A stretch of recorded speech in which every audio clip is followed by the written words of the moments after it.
ಮಹಾತ್ಮ ಗಾಂಧಿಯವರು ದೇಶಕ್ಕೆ ಸ್ವಾತಂತ್ರ್ಯ ಮಾತ್ರವಲ್ಲದೆ ಸ್ವಚ್ಛ ಮತ್ತು ಅಭಿವೃದ್ಧಿ ಹೊಂದಿದ ಭಾರತದ ಕನಸು ಕಂಡಿದ್ದರು ಎಂಬ ಪ್ರತಿಜ್ಞೆ ವಿಧಿಯನ್ನ ನಗರದ ತಾಲೂಕು ಕಚೇರಿ ಸಭಾಂಗಣದಲ್ಲಿ ಶಾಸಕ ಟಿ ರಘುಮೂರ್ತಿ ನೇತೃತ್ವದಲ್ಲಿ ತಾಲೂಕು ಪಂಚಾಯಿತಿ ಕಾರ್ಯನಿರ್ವಾಹಕ ಅಧಿಕಾರಿ ಶಶಿಧರ್ ಪ್ರತಿಜ್ಞೆ ವಿಧಿಯನ್ನ ಬೋಧಿಸಿದರು. ತಹಶೀಲ್ದಾರ್ ಎನ್ ಪಾಷಾ ಒಳಗೊಂಡಂತೆ ನೆರೆದಿದ್ದವರೆಲ್ಲ ಕೈ ಮುಂದೆ ಚಾಚಿ ಪ್ರತಿಜ್ಞೆಯನ್ನ ವಾಚನ ಮಾಡಿದ್ರು. ಮಹಾತ್ಮ ಗಾಂಧಿಯವರು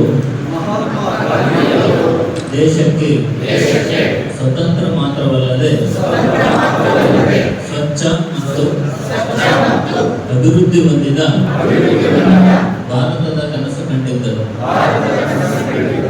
ಮಹಾತ್ಮ ಗಾಂಧಿಯವರು ಭಾರತ ಮಾತೆಗೆ ಸ್ವಾತಂತ್ರ್ಯವನ್ನು ತಂದುಕೊಟ್ಟರು.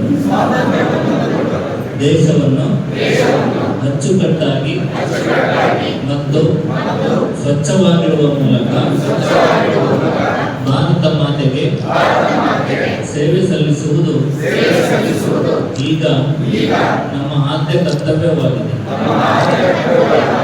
ನಾನು ಸ್ವಚ್ಛತೆಗೆ ಬದ್ಧನಾಗಿರುತ್ತೇನೆ ಮತ್ತು ಇದಕ್ಕಾಗಿ ಸಮಯವನ್ನು ಮೀಸಲಿಡುತ್ತೇನೆ ಎಂದು ನಾನು ಈ ಪ್ರತಿಜ್ಞೆಯನ್ನು ತೆಗೆದುಕೊಳ್ಳುತ್ತೇನೆ.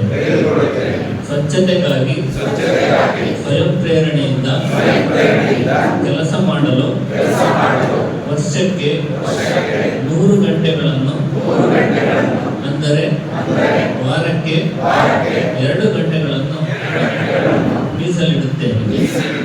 ನಾನು ಕಸವನ್ನು ಎಲ್ಲೆಂದರಲ್ಲಿ ಎಸೆಯುವುದಿಲ್ಲ. ಇತರರು ಸಹ ಕಸವನ್ನು ಎಲ್ಲೆಂದರಲ್ಲಿ ಎಸೆಯದಂತೆ ಜಾಗೃತಿ ಮೂಡಿಸುತ್ತೇನೆ.